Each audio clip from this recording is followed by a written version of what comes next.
One character in Caddyshack was never supposed to matter. He had 10 minutes of screen time, no storyline, no purpose. But 40 years later, he's the only one people still quote by heart. And the most hated character on today's list? It's not who you think. Some of the people you loved in 1980, you might see very differently today. You watched this movie in theaters, but what you never knew is what almost destroyed it before a single frame was filmed. Because the Caddyshack you remember today was almost a completely different film, and that changes everything about these characters. Harold Ramis directed it, but the movie he planned to make? It was nothing like the one you remember. The original story was about Danny Noonan, a young caddy, a coming-of-age story. Then Bill Murray walked in, and here's what almost nobody knows. He wasn't even supposed to have a major role. And everything changed. The cast started improvising. The story stopped making sense. In the best way, it became a war. Snobs versus slobs. Control versus chaos. Everyone thinking they were the smartest person on the course. That is the real secret of Caddyshack. It is not just a golf movie. It is a personality clash, and every major character either fuels the chaos or gets crushed by it. So let's start with the characters audiences loved most. But keep one thing in mind.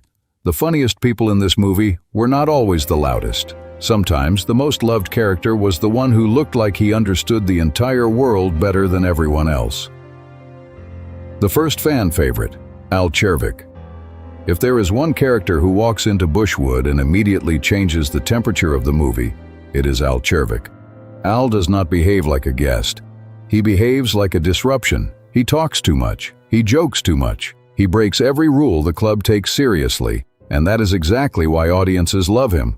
Played by Rodney Dangerfield, Al Czervik is the ultimate outsider. He does not care about Bushwood's rules, its image, or its sense of superiority. He walks into a world full of polished, uptight people and treats the whole thing like a joke. That makes him incredibly satisfying to watch. For many viewers, Al often says what nobody else is willing to say. He is loud enough to embarrass the snobs, funny enough to steal every scene. Remember the gold bag phone? Or the yacht that wrecked half the marina? And chaotic enough to keep the movie from ever settling down. Part of the reason Al works so well is that he feels dangerous to the club's ego.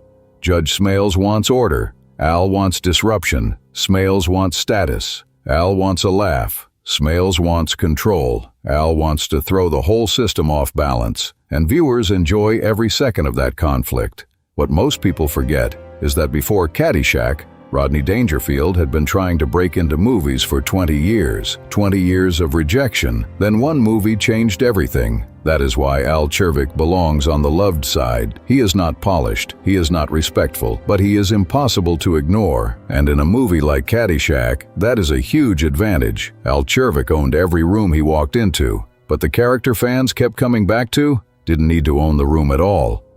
The coolest man at Bushwood, Webb. If Al Czervik is chaos, Webb is control without effort. Does not need to shout. He does not need to prove anything. He does not even seem to care that much about the competition around him. That is one reason many viewers find him so appealing. Played by Chevy, Webb moves through Bushwood like a man who already knows how the story ends. He is calm, detached, and completely comfortable in his own skin. While everyone else is trying to impress somebody, acts like the whole game is beneath him. And audiences love that energy. He is the kind of character viewers wish they could be. Relaxed, smooth, unbothered. The kind of person who can say, "Be the ball," and somehow make it sound like wisdom.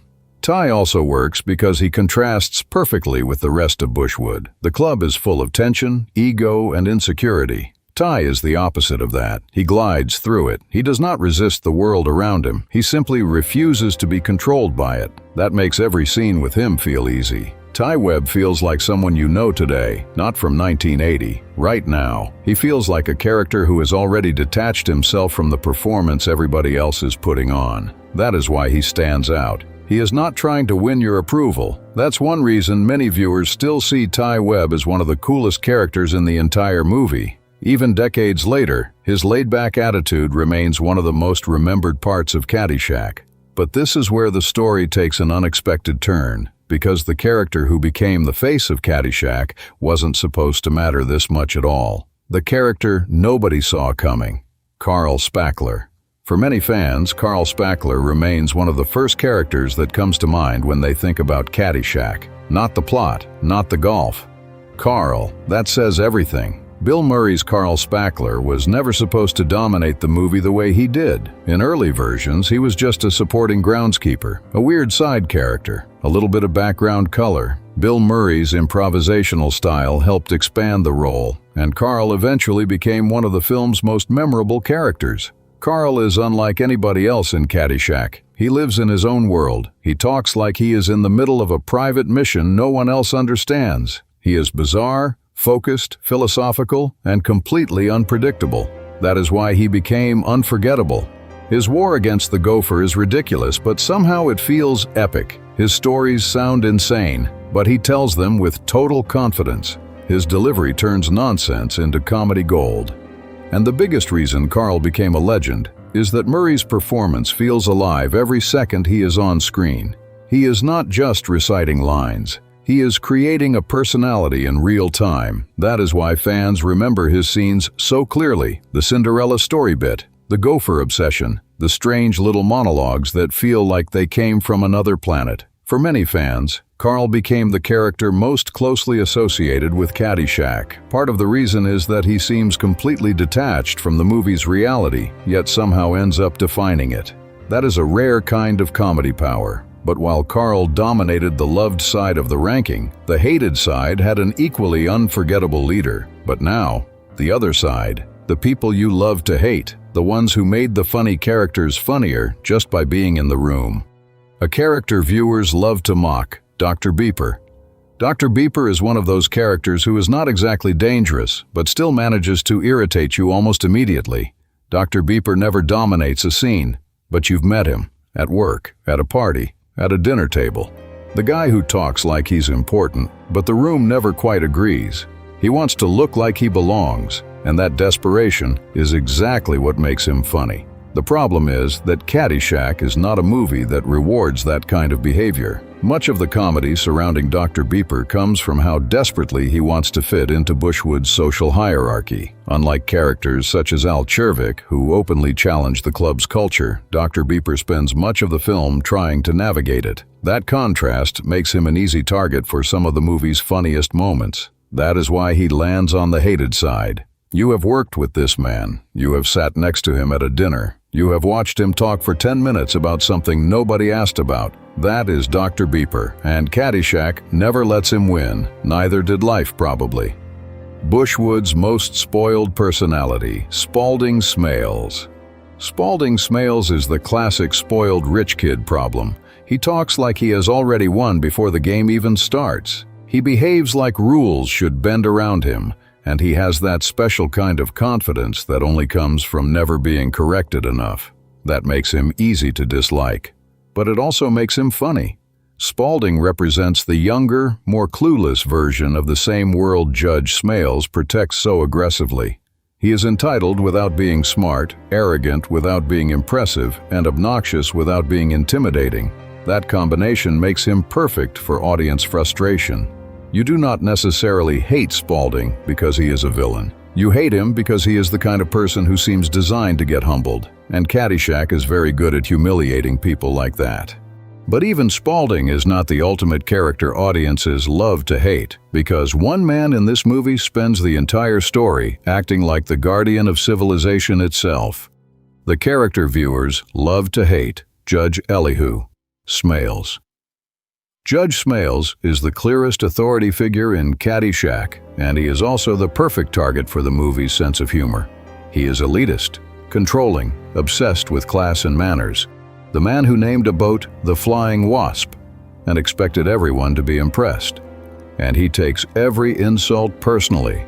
That is exactly why he works. Ted Knight plays him with such seriousness that every joke around him becomes funnier. He does not understand the comedy of the world he is trapped in. He only understands control, and that inability to relax makes him the ideal antagonist for a movie built on rebellion. Judge Smails is not just one character among many. Throughout the film, Judge Smails often represents the values Bushwood tries to protect: status, exclusivity, and social hierarchy. the rules, the club culture, the snobbery, the class anxiety. Everything Al Czervik wants to mock, Smails wants to protect. That is why their scenes hit so hard. Al is freedom, Smails is resistance. And every time those two collide, the movie gets better. That is one reason many viewers see Smails as the film's ultimate love-to-hate character. Not because people think he is badly written, because he is so well written that he perfectly represents everything the audience is supposed to laugh at. Here is the real reason Caddyshack still works. The most loved characters and the most hated characters are not separate pieces. They are part of the same machine. Al only works because Smails is there to get angry. Ty only works because the world around him is so desperate. Carl only works because his weirdness explodes inside a world that is too stiff to handle him. That is the magic of the movie. Caddyshack is not just a list of funny characters. It is a pressure cooker. Every great scene comes from collision. Personality versus personality. Chaos versus control. Confidence versus insecurity. That is why fans still argue about it. Because the characters are not simply memorable, they are built to clash. And that clash is what made the movie immortal. But here is the question nobody asks out loud. If you had to choose one side, who actually won? The loved characters made you laugh, but the hated characters made you feel something stronger. Al Czervik was free, but Judge Smails had a point. Bushwood needed someone to hold the walls together. Carl Spackler was unforgettable. But Spaulding Smails is the reason Carl's chaos felt so good. You cannot love one side without the other. That is the real genius of Caddyshack. The loved characters needed the hated ones to exist. Without Smails, Al has nobody to embarrass. Without Spaulding, there is no one to humble. Without the snobs, the slobs are not funny. They are just loud. So who won the loved versus hated battle? Nobody. And everybody. Because Caddyshack was never about one side winning. It was about the collision. And 40 years later, that collision still makes us laugh. More than 4 decades later, Caddyshack still feels alive because the characters are bigger than the story. The plot may be simple, the golf course may be fictional, but the personalities are the reason people keep coming back. Al Czervik gave the movie its noise. Webb gave it its cool. Carl Spackler gave it its madness. Judge Smails gave it its resistance. And together, they turned a loose comedy into something people still quote, still debate, and still love. So now it is your turn. Who was your most loved character in Caddyshack? And who was your most hated?